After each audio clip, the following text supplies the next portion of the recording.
This episode is brought to you by Zencastr. Zencastr is the #1 tool for all podcasters. You can record high-fidelity audio between remote locations and get studio-quality sound. Go to Zencastr.com and use coupon code THATENTERTAINS for 20% off for 3 months or 20% off an annual plan. This is a That's Entertainment podcast.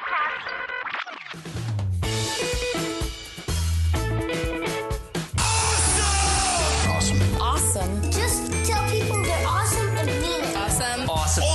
Did you have an awesome time? Did you drink awesome shooters and listen to awesome music and then just sit around and soak up each other's awesomeness? Awesome. That was awesome. You guys are awesome. No, You're awesome. no. You are awesome. Sir, you are awesome. Seriously. Awesome. Everything is awesome. Welcome to this week's edition of Everything is Awesome. I am your host, Kev, and this is the show where we sit down and talk to awesome people about awesome things. And it has been a hot minute since I've done one of these. As I inch closer and take a couple steps forward to get caught up, it seems like I get knocked down and get pushed back a few more steps than I want it to be. But we have a plan in place. Exciting news!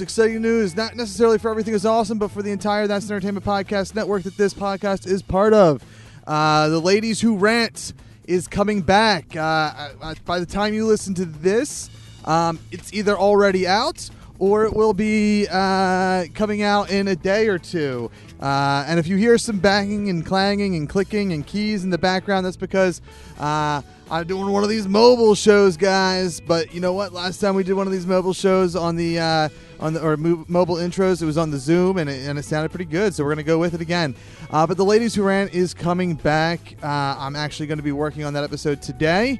And while I was also, kind of in the pre-production of In Character with Kevin Gallagher, another interview show that takes place in the multiverse, I'm also in pre-production of my first actual play, or maybe, I guess In Character is like actual play adjacent, and I guess single player, is technically actual play. It's going to be, it's like a world, I guess like the pitch is, and I want to work on this pitch, but the way the podcast feels like it's going to be in my pre-production is it's going to be like a world-building single-player role-playing game experience. It's going to be showcased. Single player is going to be a show that showcases single-player role-playing games for when you're in the mood to play and you can't get a group together for whatever reason, even if it's you can't get a friend over.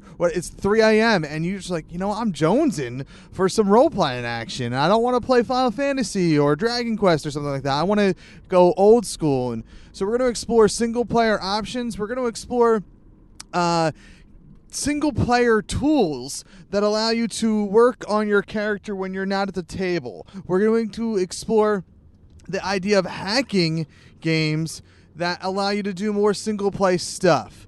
So that's what single-player is going to be. I'm in pre-production on that. That I'm hoping to start up over the summer, I guess, while In Character is actually probably within the next couple of weeks. I got to look at my timeline here, but right when kind of the stars align and Everything is Awesome is caught up, we're going to begin like production on In Character. As of now, and I'm not going to reveal who the partner is, but we're partnering up with another network to help bring that show to life, where I'm going to record it and they're going to edit it and we're going to showcase it together. So I'm pretty excited about that. So In Character is coming up. And then we have another podcast that we actually are, by the time you listen to this, is probably going to be debuted the Monday or Tuesday before Avengers Endgame comes out, like April 22nd, I believe. And it's one of the hosts from The Ladies Who Rant, me. She does this like YouTube kind of like adventure show. Adventure show makes it sound like it's like a scripted. It's like her and one of her best friends, Mallory, they go on little adventures and they record them and whatnot, and that's like her. So Mimi and Mal is the name of the podcast, and It's going to be like another geeky kind of nerd culture podcast, just from the point of view of a couple of ladies instead of a couple of dudes like you normally hear. So it's going to be kind of like a unique voice that we don't get to hear. I mean, we're hearing more of it. We're hearing more females, more women come to the table to talk about nerdy things and be part of that culture that has been dominated by white dudes like myself. So I'm pretty excited to be part of bringing that podcast to life, because it's content that I love, brought to you by a voice and voices that you're not used to. So I'm pretty excited about that. With that all being said, let's get to this week's show. This week's guest, I'm gonna put it on Front Street. Blaine Martin, formerly of the All Ports Open Podcast Network. He hosts the shows Refugees of Esmeralda. He also hosts You Are Not Alone. I was a guest on that. That's going to be coming out in a couple months, I believe, my episode. But we're sitting down, we're chatting. This was recorded pre-festival, Awesome HEADstrong Comedy Festival. So we're going to talk about that. We're going to talk about his shows, and we're going to talk role-playing games. We're going to talk cards, all that fun stuff. I will be back probably for at least the end of the show, as I usually am, if not the mid-roll, to talk about other things. I'm not 100% sure, but please listen to my conversation with Mr. Blaine Martin right here on Everything is Awesome on awesomepodcast.com and thatentertains.com/network. Yeah, I usually end up redoing it in post, but it helps me get in the hosting headspace. No, I get that. I used to be, the first year of the show, maybe even the first 2 years of the show, it was the first year, I would very much do the welcome to this week's edition of Everything is Awesome right here with the guest on the, I don't want to say phone, but on the mic with me.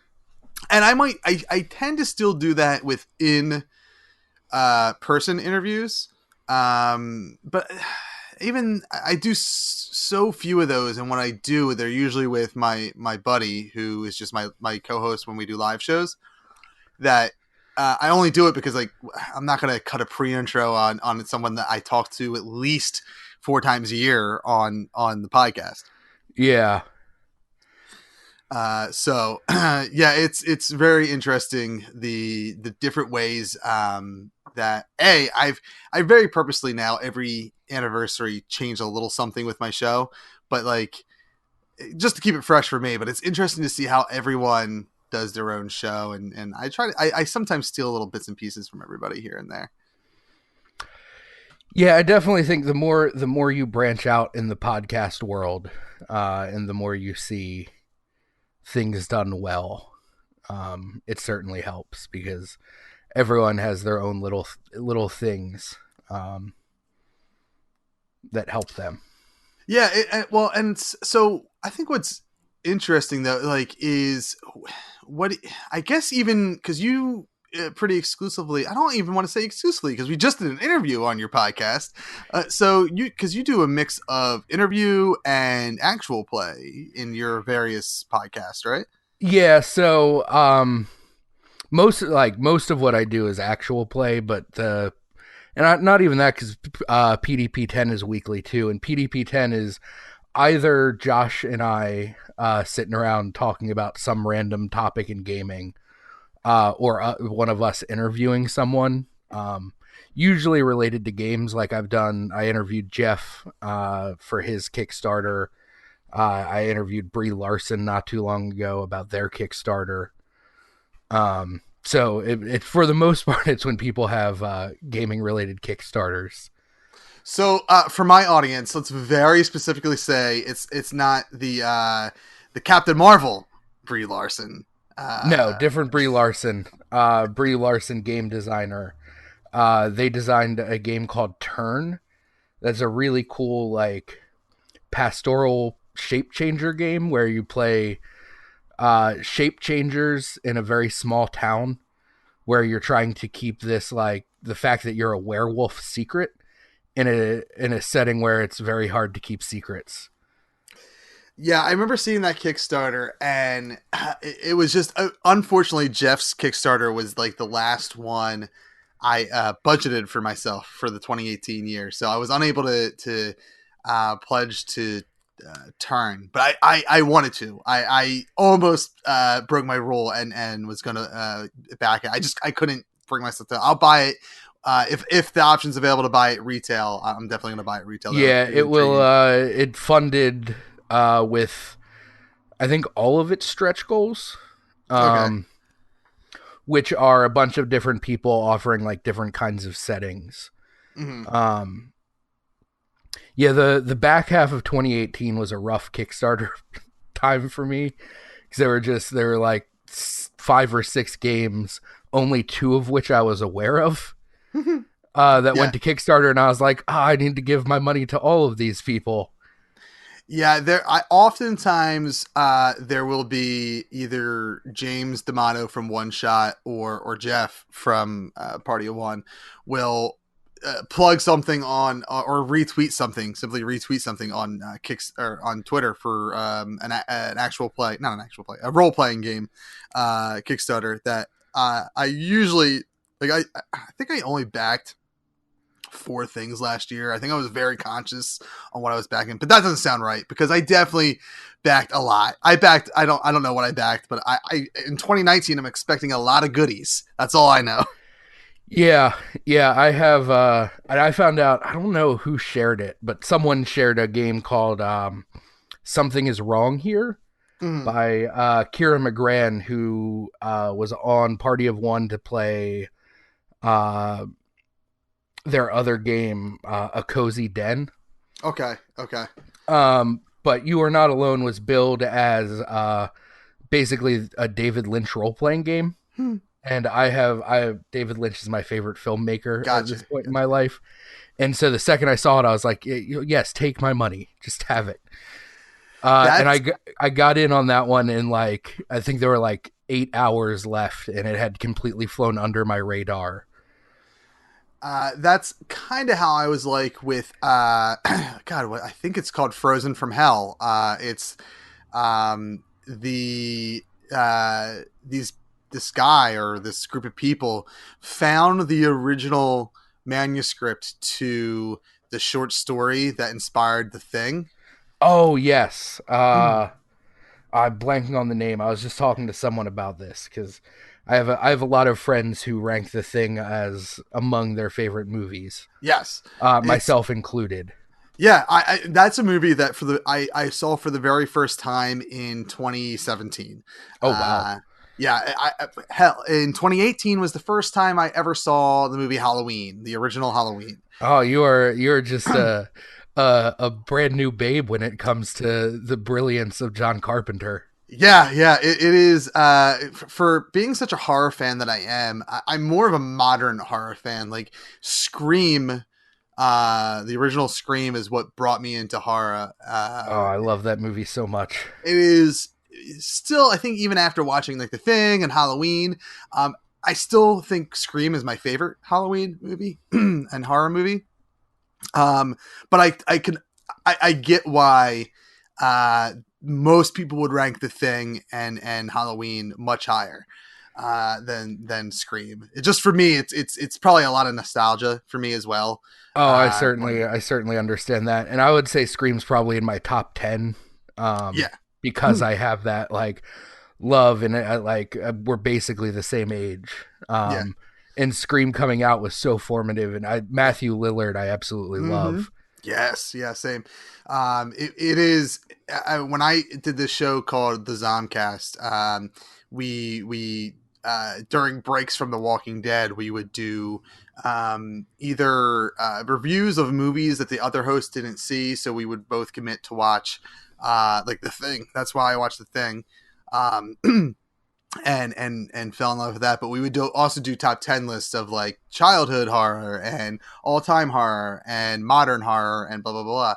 And for me, Scream was number 1 on all of those lists. And I say that as like I'm probably a bigger fan of the Evil Dead movies than I am of Scream, but Scream is just so well made, and I definitely, watching Halloween for the first time this year, I 100% see the influence it had on a lot of movies, very specifically Scream. Like Scream feels like it was, it's just, it's such a good movie. I appreciate Scream even more now after seeing Halloween. Yeah, and Halloween, I mean, launched kind of the iconic slasher thing.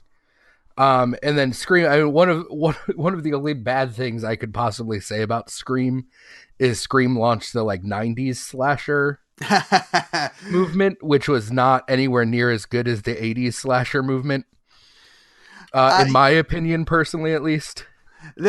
I liked, see, I don't know. I can't even really like, I would say the two franchises I saw from the 90s is Scream and I Know What You Did Last Summer. And I enjoyed both of those. I love the first films in both of those series. And I mean, the same could be said of Halloween, because Halloween took a pretty big nosedive with Season of the Witch. But but like Scream 2 and Scream 3 kind of held up. The I Know What You Did Last Summer franchise, I think like the first one is really the only one I liked. Yes. Oh, agree. Yeah. I mean, I watched the second one and I would probably watch it again. Only because I can't tell you anything about the sequel other than it's, I still know what you did last summer. But that's all. I just remember the title and that Jennifer Love Hewitt. I also really liked that movie because I was a big Jennifer Love Hewitt fan at that age. I think most guys were. Yeah. yeah, for sure. So that was like the primary reason for seeing those movies. But the first one, I think it had, I mean, if I had to guess, it probably wasn't on my list. And if it was only on my list because at the time I didn't have movies like The Thing or Halloween on it to bump it off. I also watched The Shining for the first time this year in 2018. Oh, wow. Which honestly is, I mean, I get why people love that movie. I could take or leave that movie. It was way too long, in my opinion. And it doesn't hold up in 2018, now 2019, the way that Halloween does. And I say that, I say that meaning like you could watch Halloween, you could make a shot for shot remake, a line for line remake of Halloween, and it would probably pass in 2018/19. The Shining, oh my God. I don't know what you're supposed to like about the main character because he's an asshole. Yeah, I loved The Shining as a kid. I still I respect the hell out of The Shining. I respect Kubrick as a director a whole lot.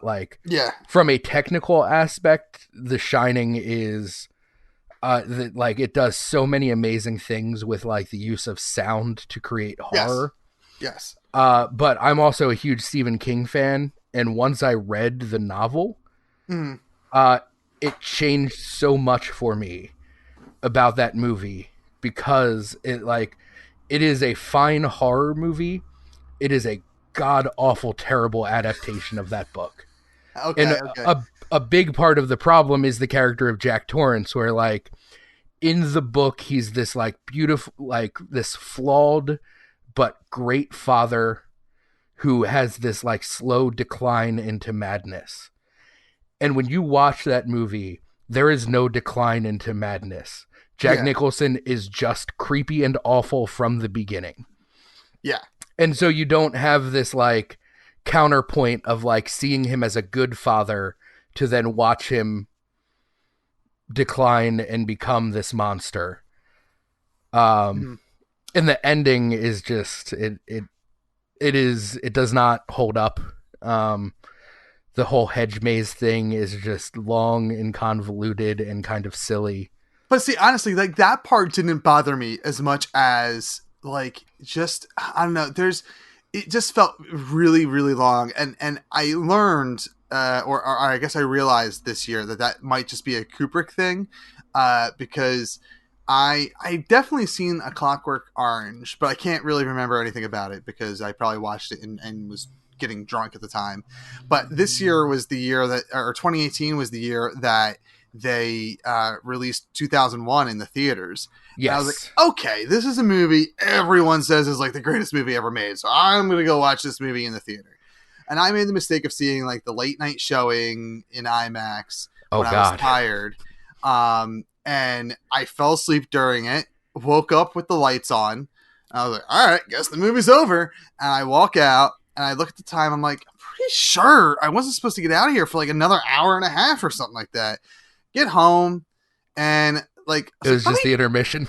Yeah. And I was like, what kind of fucking movie has an intermission in 2018? Cut that shit. Like, in my opinion, you can edit the intermission out. Like, I will sit through a movie with no intermission, but that movie just seemed like, and listen, I get that people love this movie, but the opening sequence to that movie is way too long about about a bunch of monkeys like looking at this big black monolith. Like, yeah, I do. I really like that movie. And part of it was like, I watched it. I tried to watch it a few times when I was younger, when I first started really getting into Kubrick. And I could not, like, I could not. And then I started doing drugs in college. And drugs make that movie significantly better. Well, and I also think that at least maybe that movie specifically, but maybe even Kubrick in general, I think you have to be a real fan of film to really enjoy those movies. And whereas I love film, I love watching movies. I would love to find time and energy and probably even, I guess, money would be helpful to film my own stuff. I am way more of a popcorn movie fan. Like if you look at my top 10 list from 2018, now it's the first year I've been able to like confidently write one of those because of things like MoviePass and AMC's A-List. I saw way more movies than I've ever seen in 1 year because of that. But my top 10 list that I'm in the process of writing and getting ready to publish is a lot of comic book superhero movies. But in 2018, we also had a lot of good comic book superhero movies. Yeah. Yeah, it was a good year. And those are the types of movies that I tend to see in the theaters. Because those are the types of movies that like I really do feel like you lose something sitting in your living room watching it. Whereas like a Kubrick film, you're not like 2001 is a rare exception where like that film is so visually interesting that seeing it on the IMAX was amazing. But like The Shining, you can watch that in your living room and you don't lose anything from it. But like any of the Marvel movies, you need to see that on a big screen to like really get it. I happen to agree. I know some people who would disagree with Marvel is actually better suited for watching it on Netflix and streaming it at home, because and I understand that mindset, but in the world of where I now get to see 3 movies a week for $20 a month, I'm okay. I want to see all the Marvel movies in theater. But like it's almost episodic in nature now, the way the Marvel movies are made. Yeah. So they almost fit better at a home viewing. If you want to watch it, I could see that. And like certainly like the Netflix Marvel series, they're telling very different stories than the movies are telling. And like that, I think like going to see Daredevil in the theater wouldn't do anything different than streaming it through Netflix. See, I honestly would love to see at least season 1 of Daredevil on the big screen. But I'd rather watch everything on the big screen. I love the theater going experience, and as crappy as MoviePass got near the end of my run with it, which is probably near the end of its actual run for everybody. Yeah. It showed everyone how to go see movies again, and like without them, AMC wouldn't have created their A-List. And even though it's going to go up in price at some point, it's not going to go up by much. And I'm more than what, like, you still need to see 2 movies a month on AMC's A list for it to cover that 20. I think it's going to end up being about $24 a month, $23 a month, something like that, here in Pennsylvania. And I'm okay with that. I'm okay with that's paying that really money. not a bad price. And especially with AMC getting rid of a lot of their AMC Classic theaters this year. Yeah. Because like AMC Classic is awesome because you can go see a movie, like for $5 most of the time. Mm-hmm. But like you said, I think we forgot how to go see movies because movies became so expensive and such an ordeal where like, even if you're just going by yourself, if you want the popcorn and the soda, which I mean, I do, I'm a chubby kid. It becomes like a $30 excursion to go see a movie, which is not necessarily something that I can do more than once or twice a month if I'm lucky. Yeah. Yeah. I mean, and even before I had kids, I was lucky to see maybe 12 movies a year. I probably saw movies between 12 and 20 movies a year before I had kids. And that's being very, very, very generous. It was probably not even double digits if I had to actually sit down and chronicle my movie going experience. With kids, I didn't see more than 5 movies in theaters, a month. Or a year rather. Yeah. I mean, like when I was younger, I was very lucky that like in high school, a couple of my friends got jobs at the local movie theater. And then in college, I got a job at the local movie theater. So from like 17 to 24, I saw a stupid number of movies in the theater because we didn't pay for them. Yeah. Yeah. And I always, like, I should have been the guy that had a job at a movie theater. I don't know why I never got that job, but in 2018, I just wrote about these stats and I'll have it published hopefully this week. But I want to say, I think I went in 2018, I saw, I think 68 movies, which for me is a lot. Yeah, that's a good chunk of movies. But and out of those 68 movies, because some of them were on Netflix and part of like my Halloween watches and my Christmas watches and stuff.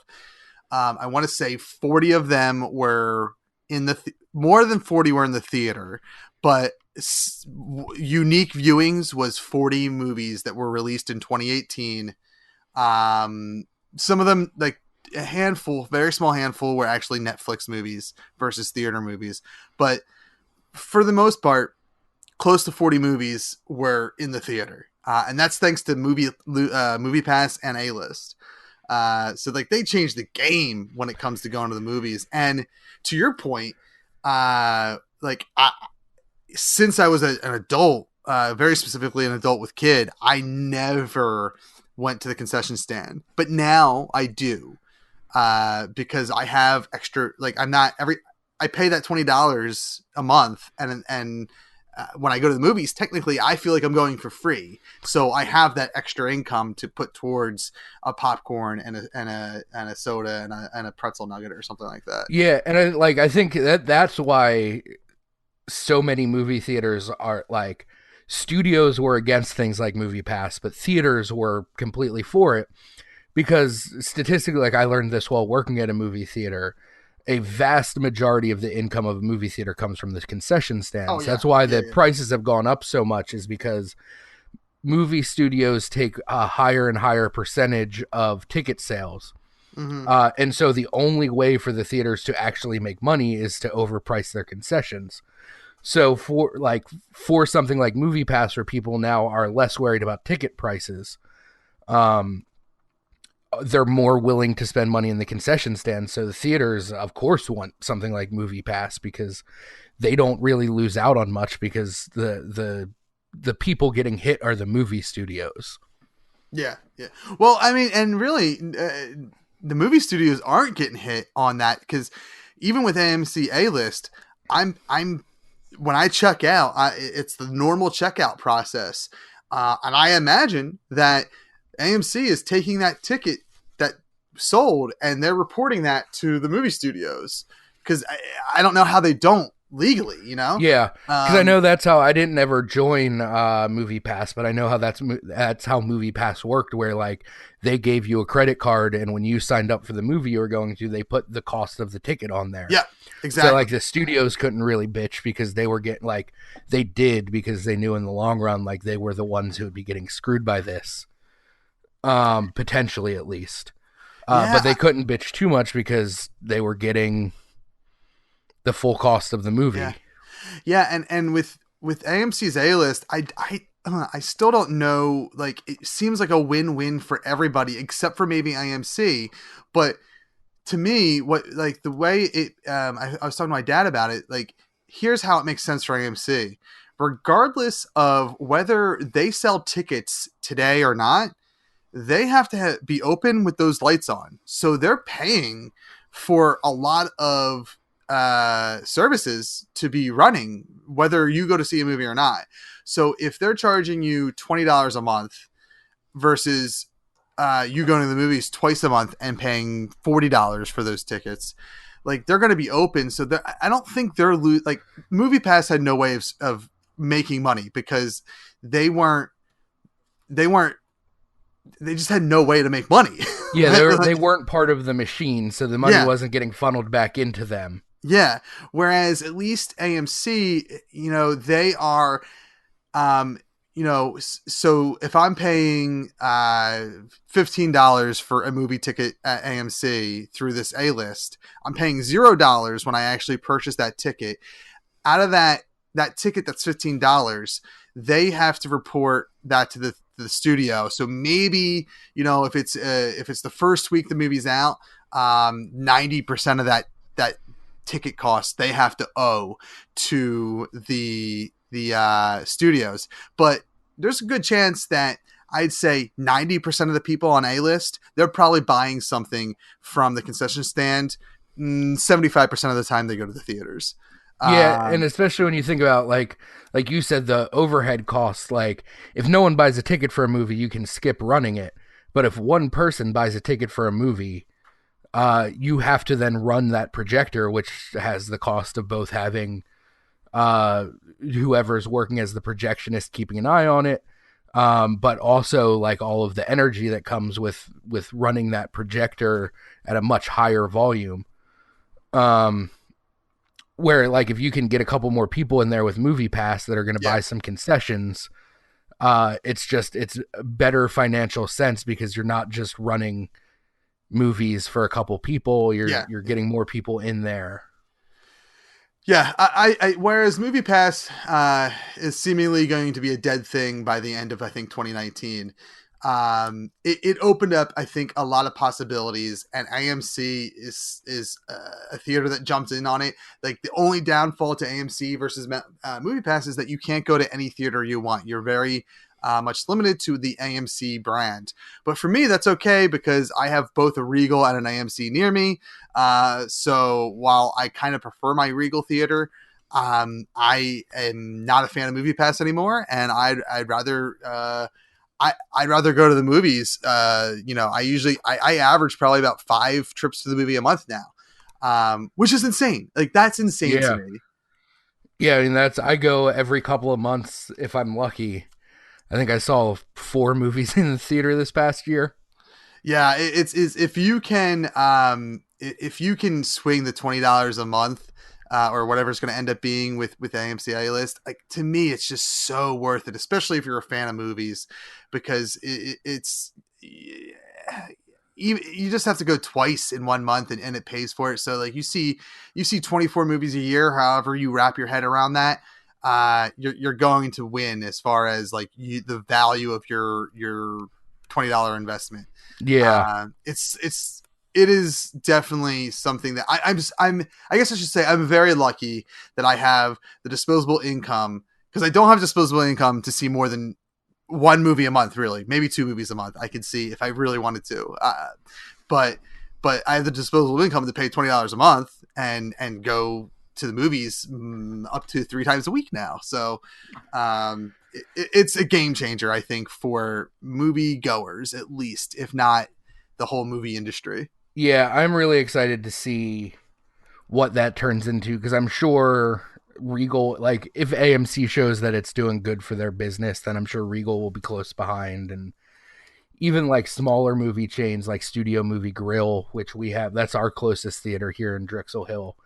And that's one of those like crazy, like you can order a dinner and sit down and drink a beer while watching your movie, which is also another game changer where I like the fact that I can go and have dinner and a drink and watch a movie is pretty awesome. My local AMC well, you're a Bucks County kid, so you know Neshaminy Mall. So, So that AMC, the first time I went there, which was, I think I was still on Movie Pass. My fiance and I wanted to go see a movie, and it just worked out where like the best time to go happened to be at AMC versus Regal, even though Regal is United Artists Theater by Oxford Valley Mall is now all recliner seats, so you're never going to get a theater with a shitty seat. But AMC had the better time or whatever, so we go and like we walk in, we have some time to kill, and I look and there's a bar there now. I'm like, what the crap? I was like, thank God this wasn't around when I was, going to movies at 21, because back then you had to stand in line for opening night theater, and I would be just drinking the whole time. Yeah. It is. It's an interesting, like the whole movie world has changed so much in the last 10 years. Yeah. And it has to, like, because it's in the world of being able to watch anything you want pretty much whenever you want with streaming devices and streaming services and stuff like that. It's just so hard for a theater to operate, I think, in today's day and age. And that's why I can't envision a world where no one wants to support something like AMC A-List. I can see why Movie Pass was like destined to fail, but something like AMC A-List seems like they have a working model that has been working for almost a year now. I think it's like 6 to 9 months. And if it gets more butts in the theater, like I think that's what's important. And if they can make money while they do it off concessions, like thank God, because I do not want to see A-List go away. A-List I think is an important thing in order for the theater experience to survive in 2019 and beyond. Yeah, because especially with like Netflix producing movies now, because like even when like Netflix and Hulu first just started and they were like, okay, we're gonna make TV shows, then it wasn't like as big a hit to the theaters. But now that they're like producing movies and releasing movies as exclusives, like it's becoming harder and harder for theaters to compete. And I think there's something kind of beautiful about the American experience of going to a movie theater. Yeah. Like it started in the 50s with drive-ins, but like going to a movie theater has become kind of an integral part of our society. Mm-hmm. I love the fact that I have been able to, now that my son's old enough to go to the movies and like really sit through them. Like we sometimes go as a family, but my daughter, who is 4, she'll be 5 in May, but my son will be 7 at the time of this recording in 2 weeks on the 16th. And he's like into movies now. And the fact that I was able to take him to go see a Star Wars movie this year, to go see a couple animated films, to go see possibly what I think is the best film of 2018 with the new Spider-Man Into the Spider-Verse film, like that is such like I've watched A New Hope with my son at home, and that's a cool experience. That's really fun. That's the first time I watched A New Hope was with my uncle at home on VHS. Kids, let's look it up, Google it. Like that's a cool experience, but to sit in a theater and watch my son like see Star Wars on the big screen, and experience it in the most pure way you can experience Star Wars. And that's as a child, because he doesn't give a fuck who played Han Solo. All he cares about is that there's this cool ass hero on the screen who has some swagger and, that's his Han Solo. Who this kid is his Han Solo. He doesn't care that it's not Harrison Ford. All he cares about is the cool space movie that he's watching in front of him, and to see him watch that on the big screen is something that, you know, I hope never goes away. Yeah, that is Because- pure magic right Yeah. there. Yeah, it's for that to go away. While I think I personally, you know, losing a Blockbuster and video rental stores, I think is a big hit to that kind of feeling as well as a family unit going to the store and renting a movie for a family movie night. Like that's, I think, an important part of something that is missing from today's world. It's you can't lose the theater experience. That is something that while is very much a first world problem to be talking about losing. It would be a sad day, I think, for me at least, and for a lot of people of our generation to say, "Yep, theaters are gone. You can't watch movies anywhere but your home now." Yeah, I think there's a tactileness that we're like, I love the internet, and if the internet goes out, I have like massive freakouts. But like, I feel like there's a tactileness that we're losing to modern technology. Like I have a Kindle e-reader around here somewhere, but I still prefer buying real books to read because Same. like I like the feeling of having a book in my hand. Yep. Yeah. I recently joined the Bucks County Library and was like it has blown my mind like what I can get away with by being a member of the library and like just having a book in my hand again and yeah, I like that's another resource, kids. Like get a library card, go to the library. Like I know you have your e-readers, but yeah, go read some books. Yeah. You can even digitize, like they do have, I have a library app from my local library on my phone. So like if you're really jonesing for the internet hit, you can download an ebook or an audiobook through your phone. Yeah. But just like standing in, I spent so much time as a kid in the library and like the Quakertown Library had VHS tapes and stuff like that. I would constantly rent the Untouchables with Kevin Costner and old Doctor Who episodes and just watch them over and over again. Yeah. Yeah. I mean, it's almost the same thing. You got books, you have DVDs, you have video games at the library now. I downloaded this app called Hoopla, which syncs to your library. So if like they have a deal with Bucks County Library where you can get 10 things from them a month. So you can download music from them and run it for like 2 weeks at a time digitally, which is, you know, that's just like great because like I'm not a big music guy, but I want to listen to the Greatest Showman soundtrack sometimes. Yeah, and I don't want to drop money on music, but I also am not really in the age of pirating anymore. So I'm just not going to listen to it. No, I can go to the library or go to the digital library and get it. Yeah, it is. It's an amazing resource that I like recently rediscovered. Yeah, right. Like I didn't go to the library a lot as a kid. I went, you know, frequently enough, probably very specifically in the summer, but one of my most popular tweets in 2018 happened like a few months ago, like maybe in like early November, late October, where I tweeted about the library and the Hoopla thing, and like it blew up. That tweet blew up for me, which wasn't a huge blow up, but it blew up to like a lot of like, you know, double-digit likes and like, you know, like people are like, yeah, like the library is awesome. Like it's such a great thing to rediscover in 2018, 2019. Yeah, I really love so media out here in Delco. They do a library book sale twice a year, and like people donate, and then all of the money they raise goes to like bettering the library. Mm-hmm. And they have on the third day of the book sale is $5 bag day. Yeah, and they just give you bags, and you go through and fill them. And I've ended up with so many books that I'm like, I will probably never read this, but like I just got a bag of books for $5. So if I don't read it, I spent like 10 cents on this book. I'm okay with it. Yeah. I am quite honestly okay with like living in a world where I don't necessarily have to ever buy a book again because I'll just go to the library, and there might be a few books that I read. I'm like, you know what, this is worth like my $1 to buy. But yeah, rediscovering the library as a 34-year-old adult was like such a weird, like, eye-opening experience. Like, I know about this resource.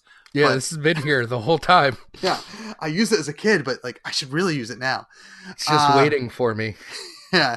All right. Now that we've talked about literally nothing for the first 38 minutes of this show, let's get into what we do here on Everything Is Awesome. We have a tendency to do this apparently when we are on a podcast together. That's all right. That's yeah. I don't know when this is airing in conjunction with my guest spot on your show, but let's talk about that. You are a podcaster as well. So what's your role with All Ports Open, the All Ports Open network? Welcome to the Mid-Roll Super Friends. This is something new that we're going to be starting to introduce into the Everything Is Awesome podcast. Don't know that I'm going to be doing it every week, just when we have something important to say and whatnot. And we're also going to be introducing some commercials for our other network shows in mid-rolls and whatnot. So, and part of the reason we're doing this is because we're moving, at some point these shows are going to move back to having live intros where I'm sitting down with my guests and I go, welcome to this week's edition, blah, blah, blah, blah, blah, blah, blah, blah, and introduce the guests live while they're on the phone or on the microphones with me or whatever it is. And that's going to take away the time that I normally spend in the beginning of the show chatting with you. With that being said, I'm also looking to reduce the show time so that we have more guest time. And because my intros tend to be 6 to 10 minutes long, the mid-roll is going to force me to keep it to, a nice, short, concise, 3 to 5 minutes tops is what I'm thinking, plus the 30-second commercial for one of our network shows. I want you guys to get used to the mid-roll, first and foremost. Also, I want to, because I forget where in the show that it's now going to be updated in, but I wanted to remind everybody that we've switched up our Patreon. The Patreon used to be a That's Entertainment Podcast Network Patreon. Now, it's for me. But that doesn't mean that the money's solely going to me. That means, hey, first and foremost, the money still has to cover costs for this podcasting network that I'm running, from Everything Is Awesome to In Character, Single Player, to the shows that I run, to the shows that I produce, like The Ladies Who Rant and Mimi and Mal and Bullies Keep Out. They're all shows that are in-house network shows, and then even to a smaller degree like to help cover costs that are incurred for me having to do a little bit of work for Victims and Villains to have them syndicated to our show. So all that stuff needs, cost time and money, and we would like to start getting reimbursed for that as a production company. So it's now patreon.com/thatnerdykev. And for April, I got to shout out two of our patrons. We got two of our patrons, Mr. Mike D'Angelo, and I believe it's Priestlove is the technical person who's backing us, but Mr. Ben Wallace. Thank you guys for your support and your continued support. And the money that we get goes a long way in helping cover costs, like supporting other independent artists is one of the, that's right now our two big costs are hosting fees and supporting independent artists. It costs roughly about I believe like $25 a month for hosting and about $22 a month for us supporting local artists. So the money that we get from Patreon helps cover that, and in the long run, I would love it to help support us making more con appearances. I very recently went to the Great Philadelphia Comic Con and ran panels there and did some press there. And while the cost for doing that kind of stuff is pretty low, especially when it's in my neck of the woods, we'd like to expand what we do at these cons. So whether it's going to further cons that cost money to travel, whether it's staying at our local cons but getting a table to just kind of hang out with the fans and talk to people as they come up to the table and show off some stuff that we have going on, and to have guests come to our table and have like a one-on-one like quick 10 to 15 minute conversation or to interact with the guests or whatever it might be. We want to start doing more stuff at cons. I've had a blast doing panels. This is our second year going into panels. We ran 3 at the Great Philadelphia Comic Con, and I've had a blast. It's been so much fun. So please consider going to patreon.com/thatnerdykev if you enjoy any of the things that we do, that we're involved, that I'm involved with. And that doesn't mean just Everything is Awesome. That's, the entire That's Entertainment Podcast Network. The Ladies Who Rant, I help edit that. I published it. The Mimi and Mal podcast, I'm going to end up helping edit it and publishing it. The Bullies Keep Out, I published that podcast. On Victims and Villains, we syndicate. And while that has the least amount of work, in a way, it also I still create images for that. I still format a new post on our website for that, because what gets pulled over, synced over, isn't 100%. So there's, for every podcast that is on our network, there's a minimum of 1 hour of work that goes into it for something like Victims and Villains, for each and every episode. And then for something like Bullies Keep Out and The Ladies Who Rant and stuff like that, it can get up to maybe 2 to 3 hours worth of work per podcast. And then Everything is Awesome. And I'm sure the other shows that I'm going to be launching with me hosting, they're all going to take even more time. So any help that you have would be greatly appreciated at patreon.com/thatnerdykev. We also have a Ko-Fi, ko-fi.com/thatnerdykev, where you can buy me a coffee. All that stuff just helps support me in very, very little ways. And something that we try to stress is that you don't have to think that you have to throw $5 to $10 to $15 to $20 at us every month. Like, that's not what we're asking for. Anything you can do is a huge support. $1 or $2 a month is very, very little for you, hopefully, and but it means the world to us, because it just means we're $1 closer to not having to cover something out of our own pockets. And that, I say, the royal us, the royal we. That's every independent creator, whether you want to support me or somebody else, and you're questioning it because you're like, oh man, I really can't afford that $5 to $10. Listen, there's a reason that we offer I think we offer a $2 tier, but I think you can pledge $1 if you wanted to. There's a reason we offer things that are that low, is because we want everybody who's a fan of our work to be able to support us. So please find your favorite creators and support them if you can. And if you can't do that in a monetary way, share the work. Share, tell people, shout at the top of your lungs, tell people about Everything is Awesome, tell people about Kevin Gallagher, who he hosts a bunch of podcasts, and he also is the producer for a bunch of podcasts. He's designing a game now. He's writing a book. He's doing all this fun stuff that that he would like people to know about, and he would like to share with the world and whatnot. And word of mouth recommendations help with that. iTunes reviews for the podcasts, whether it's Everything is Awesome, whether it's Bullies Keep Out, whether it's The Ladies Who Rant, whether it's another show that you listen to, those 5-star rating reviews on iTunes are like one of the biggest things that you can do. So if you have an iPhone or you have iTunes on your computer, please subscribe and rate and review all your favorite podcasts, all the podcasts you listen to. 5-star rating reviews go a long way to help us. That's all I have for the mid-roll here, guys. Thank you so much for your support. I hope to get more of you on board, and because we post first looks, we're going to be I'm in the middle of designing a game right now, so I'm about to publish to Patreon probably in the next week or two, like a progress update with I think the official title of the game that I'm going to reveal, and maybe some of the images of the rules and stuff. And Patreon's the first place that I post that stuff to before I share it with the world and whatnot. So if you support me, great. Thank you so much. If you can't, I completely understand. Please, please, please just share this show and everything that I do that you follow with people that you know and love and think that they're going to really enjoy it as well. We're going to cut to a quick commercial break for the network, and then we'll be back with my conversation with Mr. Blaine Martin. So I am a co-founder of All Ports Open. All Ports Open was the brainchild of myself, Ben Wallace, and Dr. Joshua Wise. And we're nerds who play a lot of games. And we wanted an outlet to talk about that and to kind of start towards building an open and accepting community.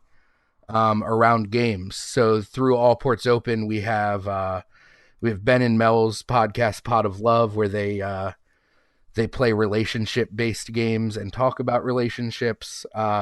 Josh and Ben have No Avatars Allowed, which is a resurrection of a podcast they did in grad school together.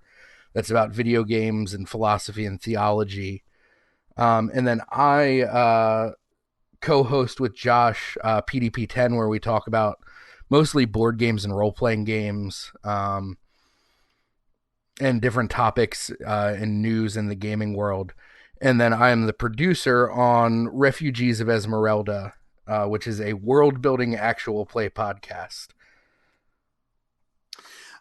So before we get into some more details of some of these podcasts, I'm always curious, like, what your podcasting origin story is. Like, what was the podcast that got you into podcast as a fan, as a listener, and then if it was different, what was the podcast that made you say, I'm gonna do my own podcast? Like, I want to pick up a mic. So the podcast that got me into podcasts was Welcome to Night Vale.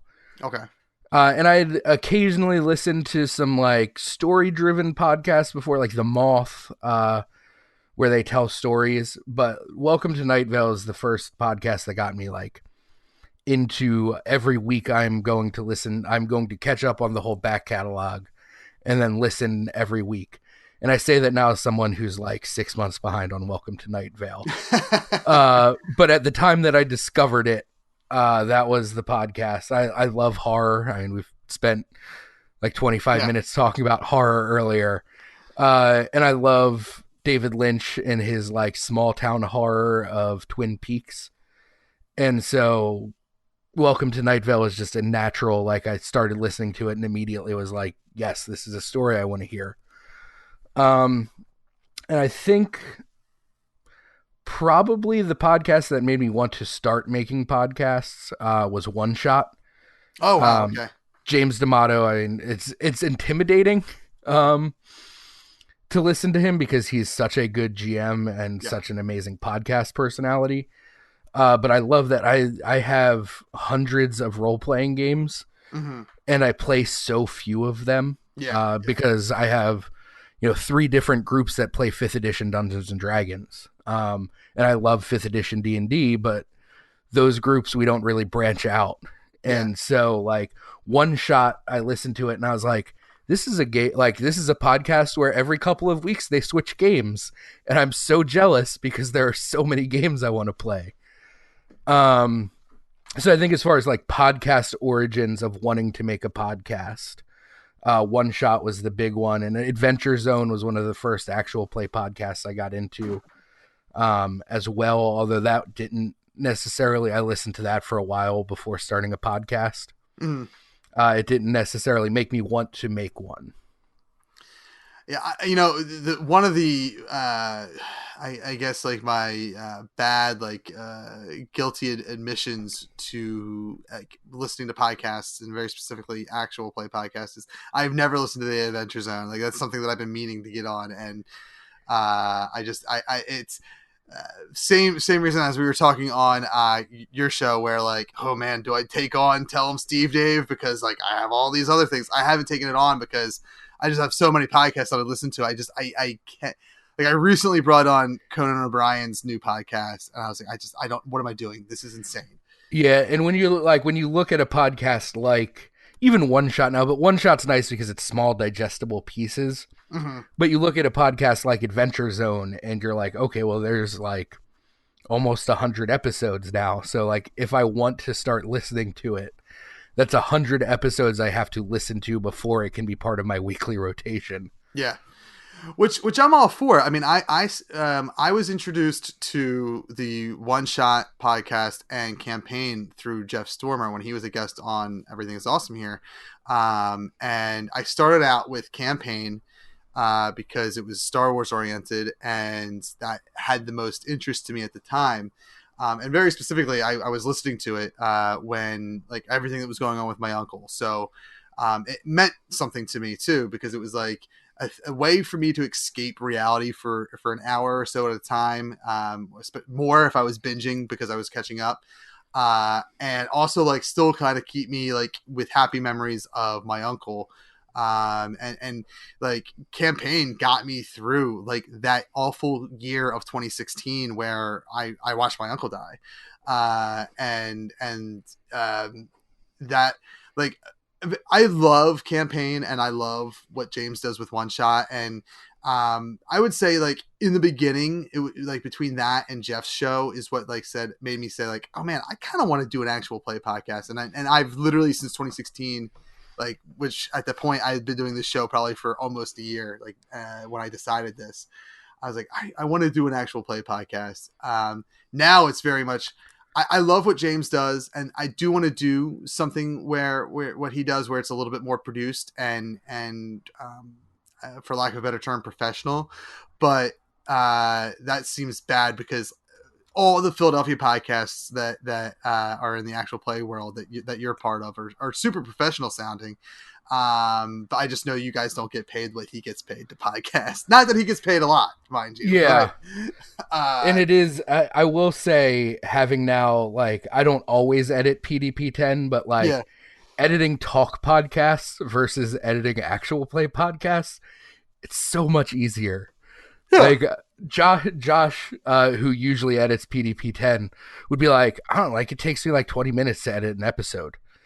And I'm like, I have gotten it down to pretty much a science, and it's at least an hour and a half to 2 hours. Like an hour and a half is, we had a real clean play session and I have very little to do.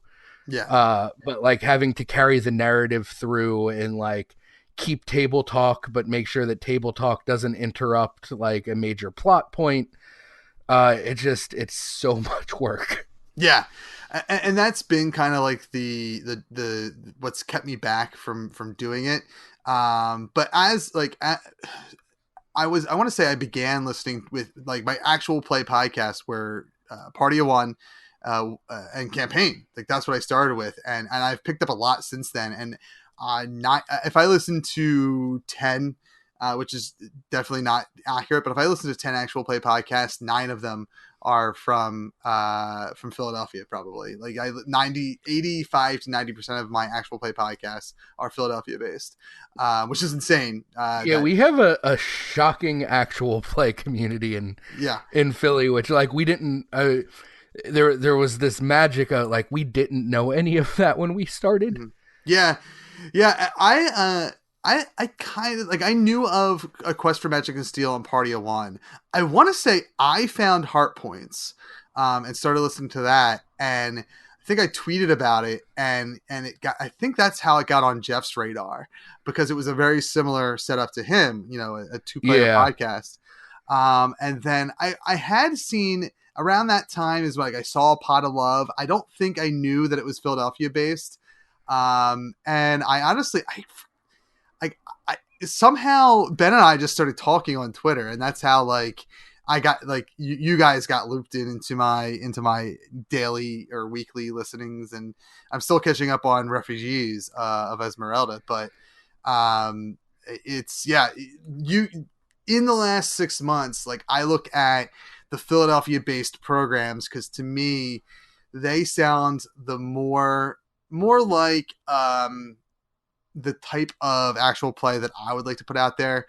And like you guys all are like what I'm like, all right, this is how I want to start actual play podcasting because of these Philly actual, like look at the Thirsty Dice lineup on January 27th. And all those shows make me want to do a podcast similar to theirs. That means a lot. And it's a lot of fun. And I think we've found our first, the Quiet Year arc was a little rough because that was recorded on just one snowball. Yeah.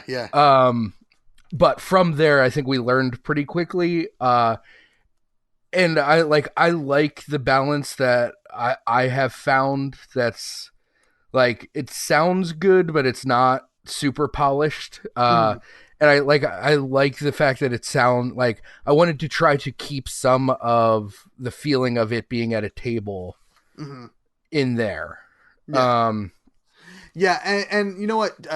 Zach from Heart Points actually tweeted a really awesome thread that kind of speaks to that, about how like actual play podcasting has been great, but it's also kind of, I don't want to say hurting anything, but it's showing false uh, information about what role playing games are, because that's a lot of what you hear. Isn't how it actually happens at the table, and that's just my best guess, because honestly, like I'm a huge fan of role playing games, but I can't tell you the last time I sat down and played. It was probably on a podcast. It was probably mission accomplished. Yeah, and that's as a GM, I've been playing Dungeons and Dragons for a disgustingly long amount of time, and like I learning to GM for a podcast, it was like learning to GM all over again, because you have to create story arcs, not only just the like overarching story that you're telling that unfolds over how many ever sessions, but like for each episode you produce, you need to have like a written arc, like a television show does, where there's like an introduction, there's rising action, there's a climax, there's the denouement, and you need that in every episode. So you're working in these like short little 45-minute arcs in addition to season arcs. Mm-hmm. And it's a very different way to think about running a game. And it's fascinating to me, and I love doing it because it is so different. It's a very different kind of exercise for the GM muscles. Yeah. And I've never GM'd, which is something that's kind of scary, because I personally would love to be part of a D&D group, only because like, as much as I want to play a bunch of other role-playing games, I've never really given a D&D campaign a fair shot, where I've been at more than, I think I've only been really at 3 to 4 sessions, and we haven't played in over a year now at this point. I would love to be part of a regular group of D&D. I would love to be for a podcast, because I just, if I'm going to be spending time doing something, I would love to share that creative entertainment that we're creating. But there's something about taking I like to have fun in my role-playing games. That's why I really love campaign. Like that to me, and I know what we're hearing on campaign isn't necessarily 100% what's happening at the table, but the fun that's being had at that table is what I want to have when I sit down and play D&D. And I would love to like just kind of be like a smug little charismatic thief or something, like the Tris Valentine of D&D. Yeah. And that's the fun. And I think that's part of where like you have to work on the translation of games to actual play, is there's so much time spent rolling dice and interpreting dice rolls that don't make for interesting audio. Yeah. And that is to Zach's point, I think very true, that you aren't always getting the best representation of what a game is like, because in the editing process, you have to make sure that it's entertaining audio, and that like 15-minute side conversation about like, is that really what the rules mean? And like, is my 15 good enough? Like you don't want that in the, it's just no one wants to listen to that. Yeah. Yeah. It is, yeah. It's a challenge. Like that's why I would love to. Like, I want to play more before I start telling stories. However, in 2019, I also plan on launching 2 actual play podcasts. One for sure, and potentially a second one. But both of them are going to be me running everything, and it's. I know I'm going to go insane, but I'm trying to get everything else kind of caught up in preparation for that as well. But we're trying to get our group back together so that I can at least get playing in again. I told my friend who used to host and run the D&D groups, I was like, let's try to do it, and like let's try to schedule an extra hour so that like let's have an opening like hour of just free flowing games. Like I bought And Then We Died. Okay. I've heard that is really. We actually Ben bought that at PAX too, so Yes. I haven't gotten to play it, but it's sitting on our game shelf. It's sitting in my bag actually right in front of me, and that's a game that I want to sit down and play. And it seems like a real fun, like quick, just one shot game that we can play to kind of loosen up before we get into D&D and whatnot. And that's a really great way to do it. It's not something I do, but I've talked to people who do that. Yeah. The Evil Hat just released a book called Improv for Gamers. Okay. That is lessons from like improv classes that help gamers, which is also like it's something I think I want to start trying to incorporate more. I haven't picked it up yet, but like the idea of doing a half an hour of improv activity before you actually start recording or at least start seriously playing, I think is a great way to get into that mindset. And not necessarily for actual play stuff, but just I think for podcasting in general, I badly want to start taking improv classes at there's numerous theaters in Philadelphia. I'm probably going to do FIT, but like I want to take all the classes that FIT has to offer. I want to go to Good Comedy. I want to go to Comedy Sports. I want to take all the classes that Philadelphia has to offer just because I think improv would be such a fun thing. And maybe I'll hate it. Maybe I will hate taking the class, but I would love to take a class and for a year or whatever, however, I think they run for like 6 weeks or 8 weeks or something like that. I would love to take like an 8-week course of like Improv 101 at FIT and just see what that's like, because improv seems like it's such a fun thing. And that's why I think I love a lot of actual play podcasts, because that's really, and role-playing games in general is just a form of role-playing. Yeah, it really is. And James D'Amato and the whole crew out in Chicago really prove that. Like, you'll hear guests on One Shot constantly who are like, I've never played a role-playing game, but I've been doing improv for 15 years, and they're amazing. Yeah. I sat down with a group to play 10 Candles. This is probably almost about a year ago now. And 2 of them were avid role players, and 2 of the other players had never played a role-playing game in their life. And we played 10 Candles, and they were immediate naturals. And I like, by the end of it, I was like, I can't believe you've never played a role-playing game before. And it turns out that they had been improv comedians for like a decade. And I was like, oh, well, that makes perfect sense. Yeah. It goes hand in hand with each other. And I want to do improv to better myself as a performer, as a podcaster, but I think it would also help for just having just for role-playing games, for everything. I think improv can help with everything. Yeah, I mean, a public speaking and everything, like improv is just a great way to learn to be comfortable talking in front of people. Yeah.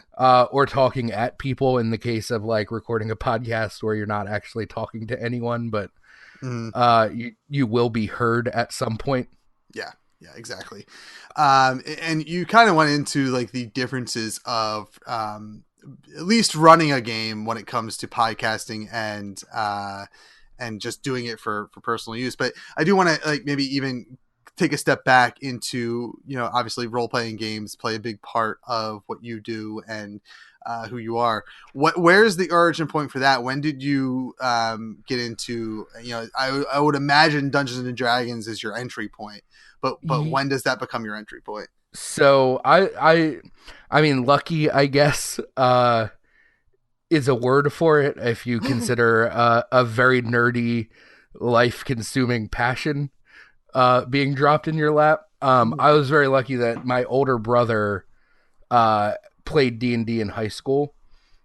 So I like some of my earliest memories are being like 5, 6, 7 years old and sitting on the steps in our living room watching my brother and his friends play D&D. So like D&D has been there basically as long as I have been forming memories. Okay.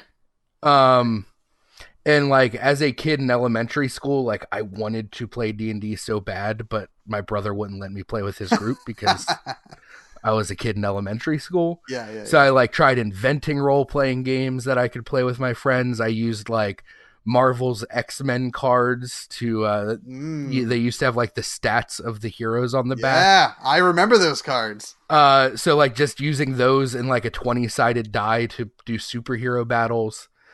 I think I was like 8 or 9 when I got the red box basic D&D from KB Toys, which talk about places that have gone by the wayside.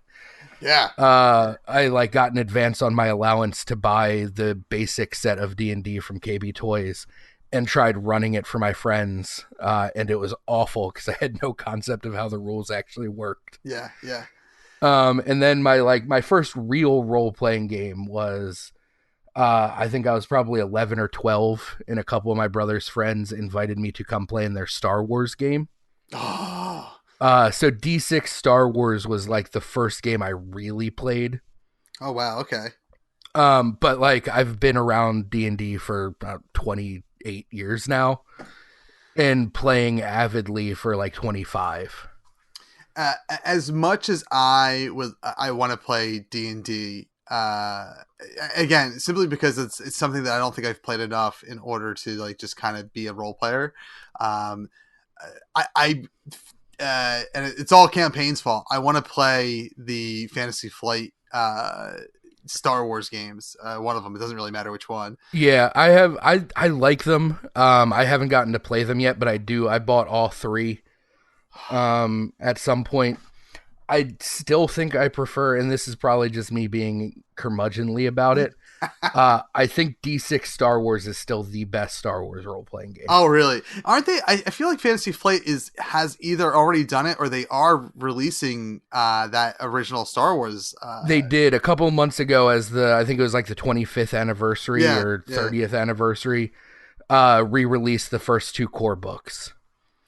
I want to get the Fantasy Flight games for them. I really am intrigued by their system as well. That they call it, Genesis is their system or whatever. Yeah, it's interesting. I love the concept of it.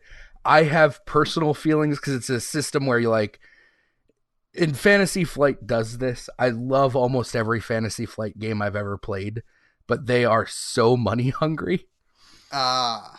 And like the Star Wars games are the perfect example where like they release these 3 books that all have like suggested retails of like $60. Yeah. And the books are like 75% the same content. Well, because now when you say these 3 books, like you're talking Edge of the Empire or Age of Rebellion and the different. Yeah, those 3, like the games themselves are the same. Okay. So a majority of the book is the same rules, just reprinted. And then like 25% is the like, here's the content that makes it Edge of the Empire as opposed to Age of Rebellion, or Force and Destiny. And so I'm like, you couldn't have just like released 1 rule set and then charged a little bit less to get the like era content. Yeah. And I probably wouldn't have bought them if I didn't find them on like, I found one on eBay, I found one on Goodwill. So I think I paid like $60 for all 3 books. Gotcha. And then they're like, oh, by the way, you also need to buy the dice. Yeah. You can't just use. Well, do they ever? I know some systems will convert it to. They have a conversion chart, but the dice are so complicated that if you tried to use regular dice and the conversion chart, it would add like 10 minutes to interpreting the dice roll. And then they released Genesis, and they're like, this is that basic system, but like setting neutral. And they're like, there's the same basic system, but different dice that you have to buy. Wait, so because they use different symbols because they use Star Wars related symbols on the Star Wars dice. So like all of the dice do the same things, but it's different symbols on the Genesis dice. Because I was like, oh, come on. Yeah, well, I assume you could just buy like piles of the Genesis dice or whatever. Yeah, and that any Genesis game you play, it will work. I was just like, of course they're different dice. Different dice to do the same thing. But I'm still probably going to buy it because, I mean, I've given Fantasy Flight so much money. Yeah, I there's something about that system that I badly just want to play like I guess any setting, but very specifically, I do want to play Star Wars, and that seems just like a fun setting. I have so many like PDF files from of games that I want to play that I've picked up over the literally 3 years now, since 2016. I've just here and there I'll drop a little bit of coin. I drive through RPG to pick up some things. God, I just picked up a player's handbook for 5e because I do want to get into 5e, like I said. But one of my big purchases, and it wasn't big, but one of my happiest purchases from PAX Unplugged was picking up Adventure's Tale, I believe it's called, which is a kid-friendly role-playing system that uses D6 and very basic stats. Like you have to roll. If you roll a 1 or 2, you fail. If you roll a 3 or more, you succeed. And that's how it kind of figures everything out. It's meant to teach children how to role play, and I'm in the process of like generating a story to tell. That is so awesome. Kids. Yeah, and I'm hoping to. Another reason I haven't really kicked off an actual play yet is that I haven't found a way to record it in a manner that will I will deem acceptable for production.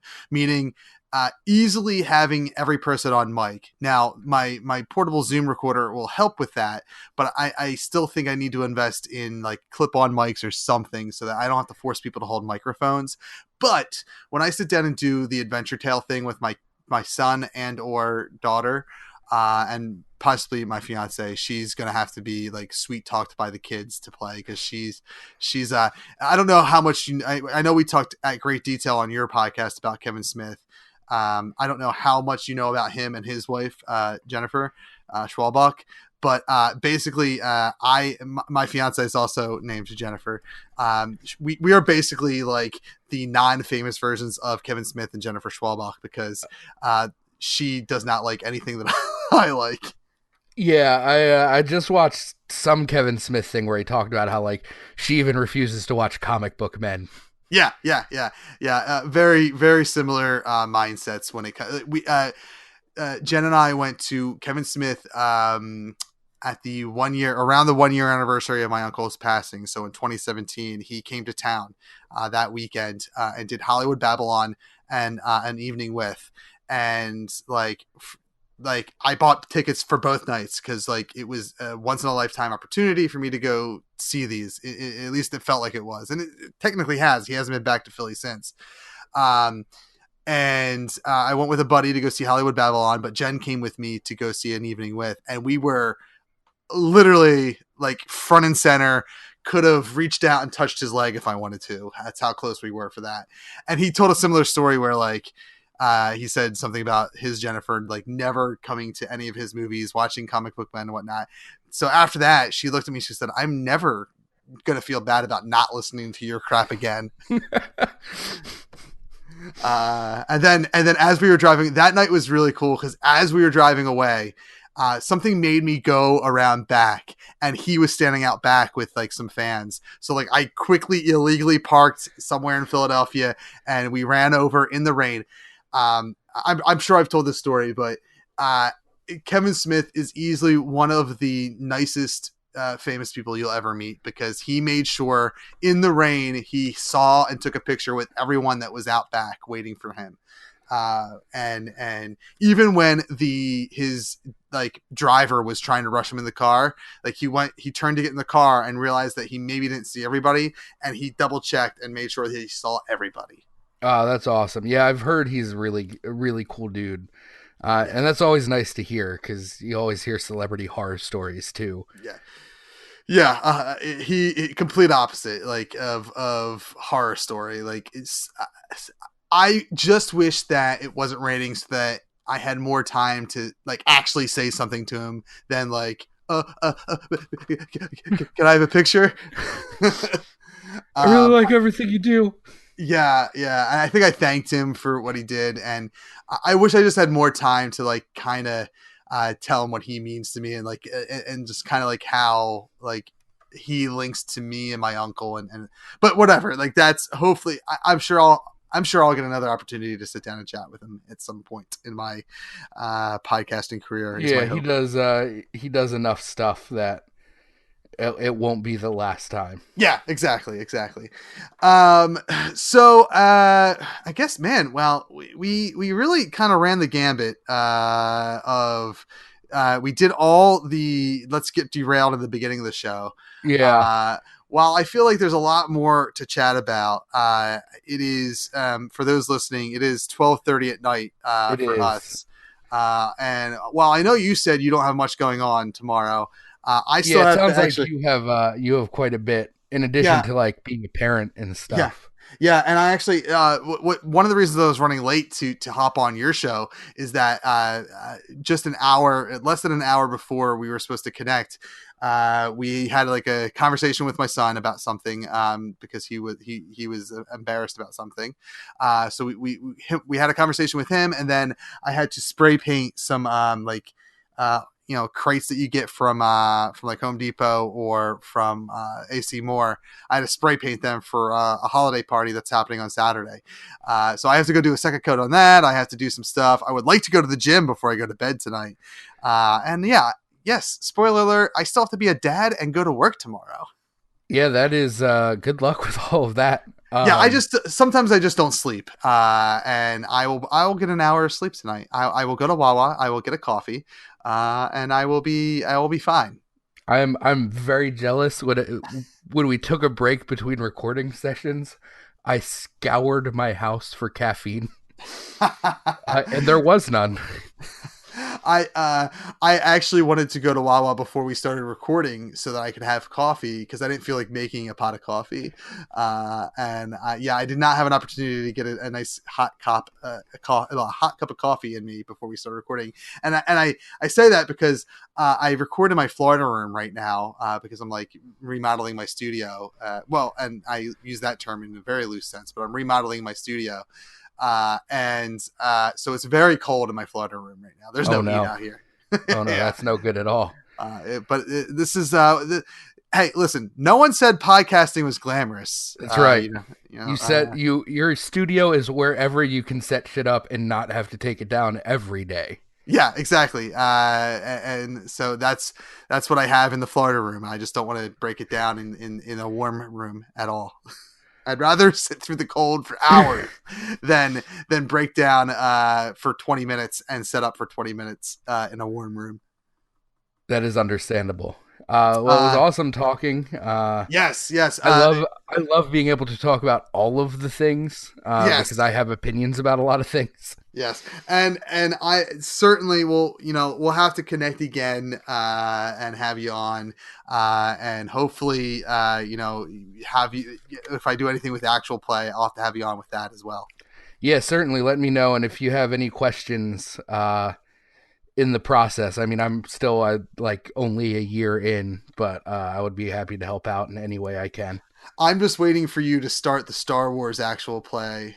I mean, I'll do it. You just need to GM it. And then we actually are starting a generic podcast stream that won't be like regularly updated. Okay. But one of the reasons is because Josh has a Star Wars game he really wants to run.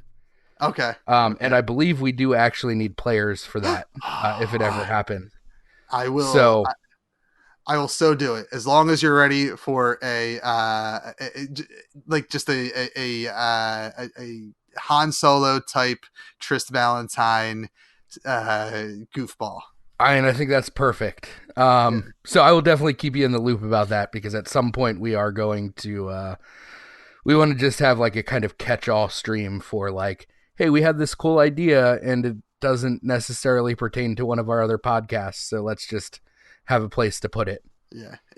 And you know what? I forgot that we also had like this weird random idea for an interview style show that was also kind of scripted.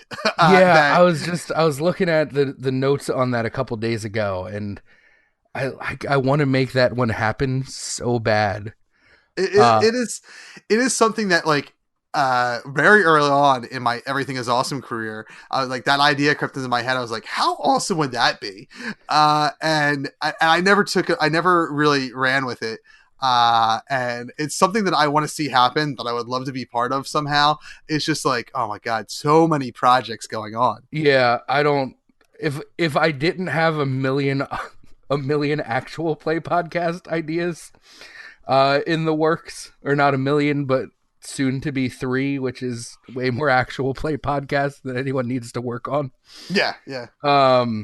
I love that idea so much, and I was hoping that like someone that was involved in the conversation would be like, I'm gonna take it and run with it. I might. It's something that because it's obviously my brand as far as like, sitting around and talking and interviewing and whatnot. It's something that I would seriously consider doing. I think if someone else can edit it, it's something that I can certainly do. I don't have time to edit it. Yeah, and I think Ben Wallace, to call him out, offered to edit it. Oh, did he? He said that he would consider editing it if we did it. Oh yeah. See, I think I can get on board for being a personality. I have, see, one of my favorite things to do is like build characters. And that's like the wrestler in me, is like creating this gimmick. So I would love to, and I don't even know that necessarily the interviewer has to be a gimmick. See, this is a whole off. Yeah, and that's something that we discussed, and I like the idea of it just being like one of us, and maybe there's like a goofy side story happening occasionally. I firmly believe that it's a great idea to it just play it straight, and it's like and there be a MacGuffin, I guess, that is what allows us to communicate to these other characters that are from other worlds. I don't know. I feel like if the Flash has explained the multiverse for us, we can get away with something, some sort of breach. Yeah, I mean, it's just an artifact or something that one of us found in our backyard. Yeah, yeah. And I don't even know if it needs to be explained. Like, I think I think that's just a lot of talk. I think it can simply be like, hey, this is the show I'm doing, and we get great guests from across the multiverse. Yeah, every fictional world imaginable, we will interview people. We'll interview anyone. You want Gandalf on here? We'll interview Gandalf. See, and the reason I'm into that is because for episode 50 of Everything Is Awesome, I did a dopey thing where I sat down in a car and interviewed myself as Batman. And it was one of the funnest, dopiest things I ever did. And it is something that I think that's probably what triggered me saying I want to do more things like that. And at one point, I won't say which character, but or what show, but there was a actual play podcast that I wanted to interview one of the characters on for episode 75 or something, and there was very good reasons why we couldn't make it happen. But for out of respect, I'm not going to call them out on it. But that would have been like, that was like probably the very beginning of the genesis of my idea for the version of what we've been talking about in that Google Doc. Yeah, and I think it would be a brilliant tool even for like role players to be interviewed, and to like, any little thing you can do to start thinking like your character. Yeah. I think is amazing. Like, I know I personally, like, when I get really invested in a character that I'm playing, like, I'll start writing like journal entries from their point of view, and like talk about what happened in the last session from their point of view in a journal entry, to just be like, okay, like, how does my character feel about this thing? Yeah, and I think a free plug for Mr. James D'Amato. I think his book, The Ultimate RPG Backstory Guide, I think is a great resource for. It is so good. I finally picked up a copy, and I've only read the first like 20 pages, but it is so good. I'm very grateful that I was given a PDF copy to review, so that I have something that I can print. But I bought his book right away. I think I pre-ordered it so that I got it, on day of release. So I have the printed copy that's always in my bag. It pretty much follows me everywhere I go, and I'm using it for a very specific project that I need to really kind of get back on the ball with once this festival's over and done with. But it's such a great resource for role players. But yeah, stay tuned for a future co-production of a interview podcast where we talk to your favorite role players as their characters. Yeah, it has to happen because it is. I love the idea so much. Yeah, if I'm being honest, it's something. If someone else is going to edit it, and all I have to do is sit down and record, and then send the files off, and then maybe get them back to post. I don't even want to do that. If I'm being honest, I want someone else to handle everything. I just want it on its own little feed that I can help set up and whatnot. You know, this is all fair conversations. Yeah. Now that the holidays are over, we'll strong arm Ben into it. Yeah. And then make the official announcement. Yeah. Before I officially let you go, aside from that, well, you know what? I don't know when this is airing. I don't know if this is going to air before the festival or not. So either, plug the festival so that people know what they can come see you do on January 27th, or what they probably maybe missed. Okay. Well, if you are listening to this before the 27th, on the 27th, we will be part of the Everything is Awesome HEADstrong Comedy Festival. We are kicking off the day at Thirsty Dice is that 17th and Fairmont? Yes. 17th and Fairmont, 12 noon. Refugees of Esmeralda will be doing. This is actually probably going to be the if this airs before the show, it will be the official announcement. We are playing Jeff Stormer's Mission Accomplished. Oh, are you playing it in the Thieves Guild? Oh, we are. Oh, that's exciting. I'm super excited to be playing it again. I got official permission from Jeff yesterday, I believe. So we will be playing Mission Accomplished in the world of Refugees of Esmeralda. If this is after the festival, then you missed it. I'm guessing that there will be a live recording of it at some point made available. Yeah. Oh, yeah. There will be. Don't worry, that will be taken care of. Perfect. So look out for that if you missed the festival, because I have a feeling it's going to be a whole lot of fun.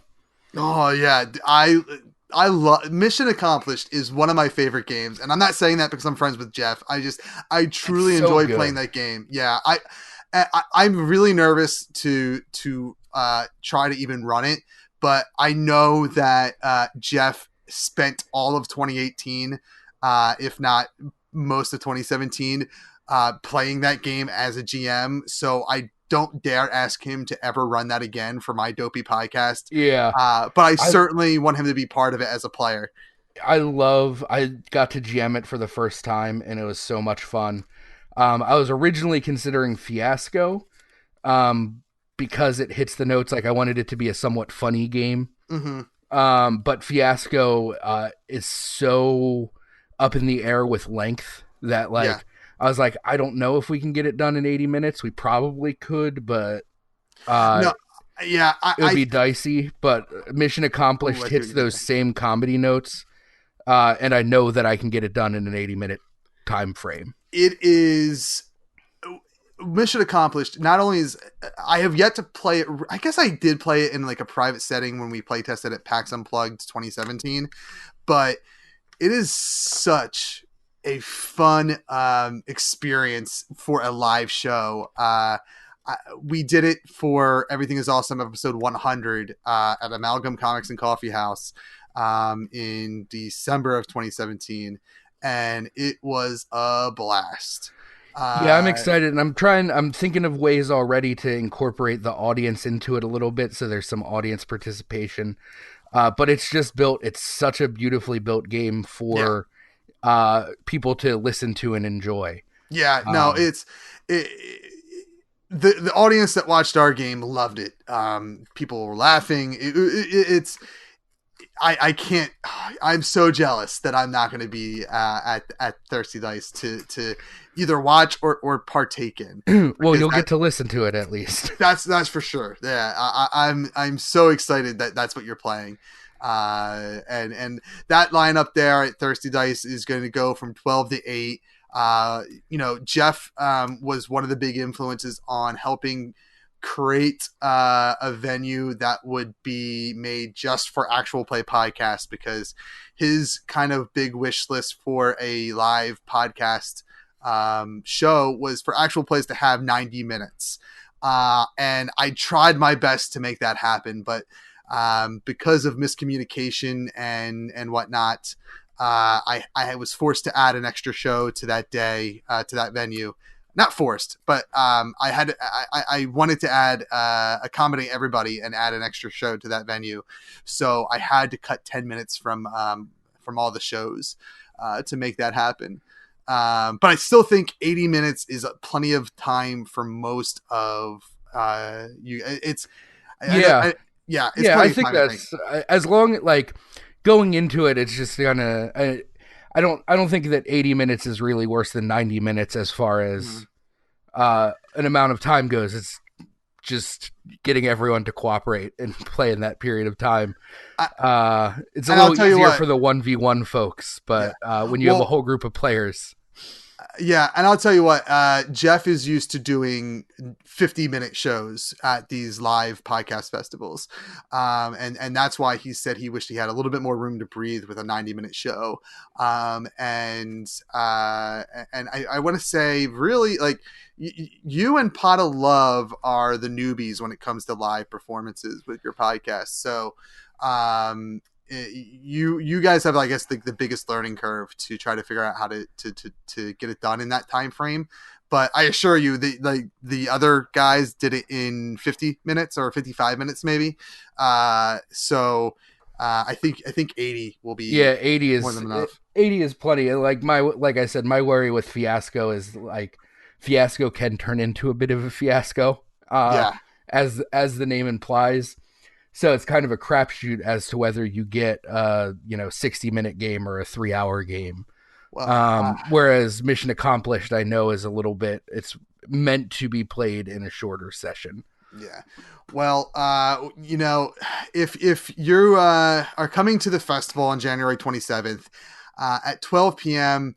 Is when the festival kicks off at 3 of our 4 venues, and Thirsty Dice is one of them. And I forget off the top of my head the other 12 o'clock shows, but quite honestly, if you're looking for actual play content, you're not going to be disappointed by going to Thirsty Dice at 17th and Fairmont and checking out the Refugees of Esmeralda Mission Accomplished RPG playthrough.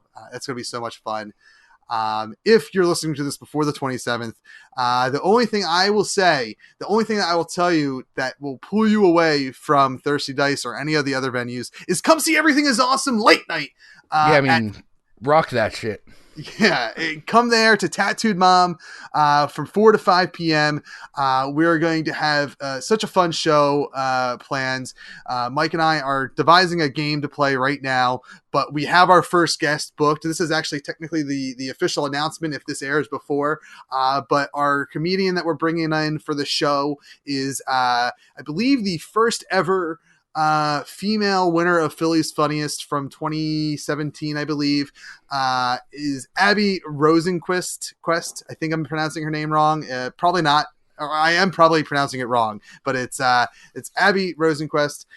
And she is going to be in town for the weekend anyway. So she has graciously donated her time to come tell some jokes during Everything Is Awesome and also sit down and chat with us about comedy, Philly's Funniest and all that fun stuff. So come check that out. Hey, if this is airing after the 27th, thank you for coming to the festival.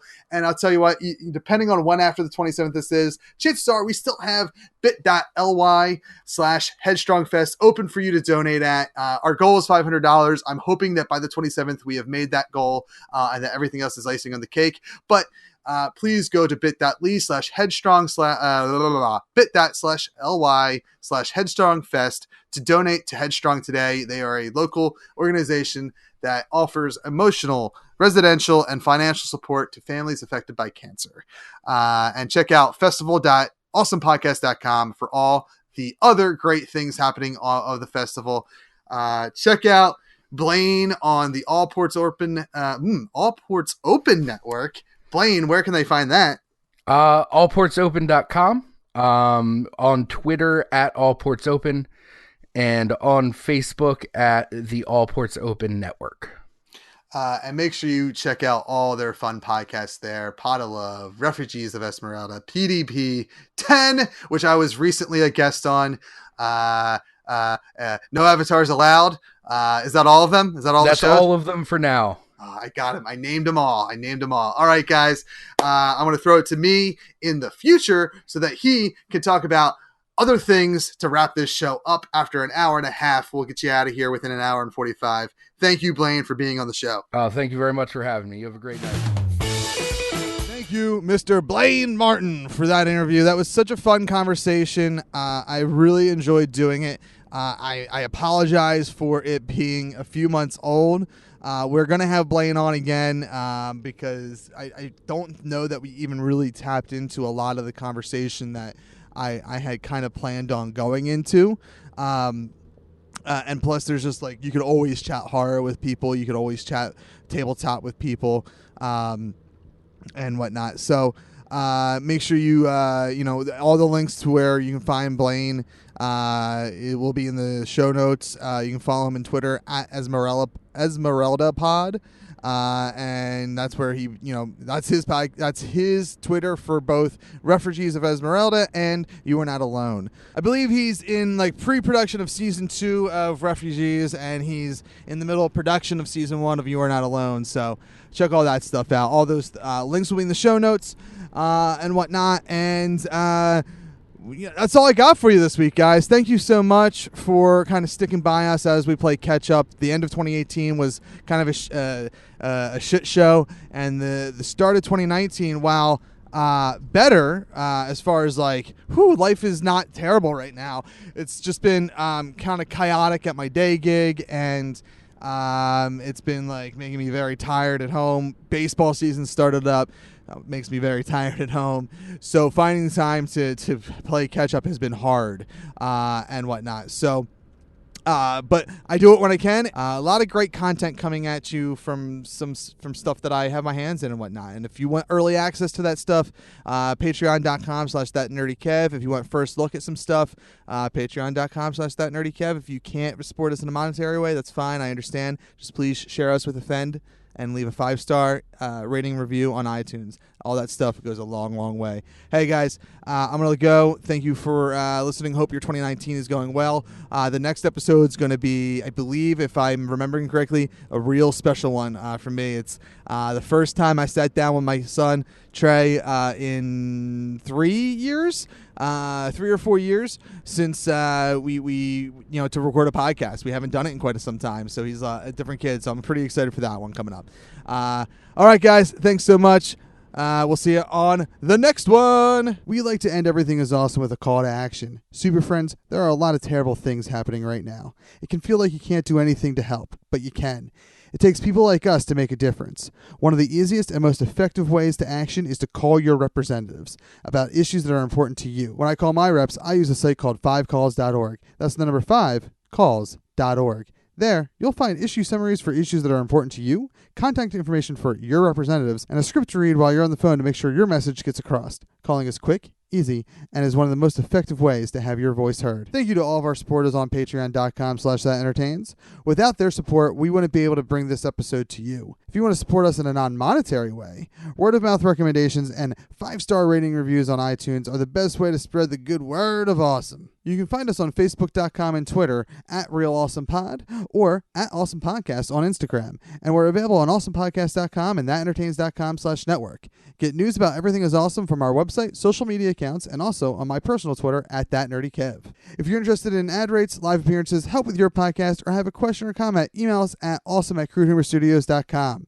Everything Is Awesome is a production of That's Entertainment Podcast Network in association with Crude Humor Studios. Crude Humor Studios is a Philadelphia-based production company specializing in audio, video, and live performances. You can find more info at crudehumorstudios.com. Thanks for listening, super friends. We've been awesome. That's Entertainment Podcast Network. Entertainment and culture. Artist-owned, fan-supported.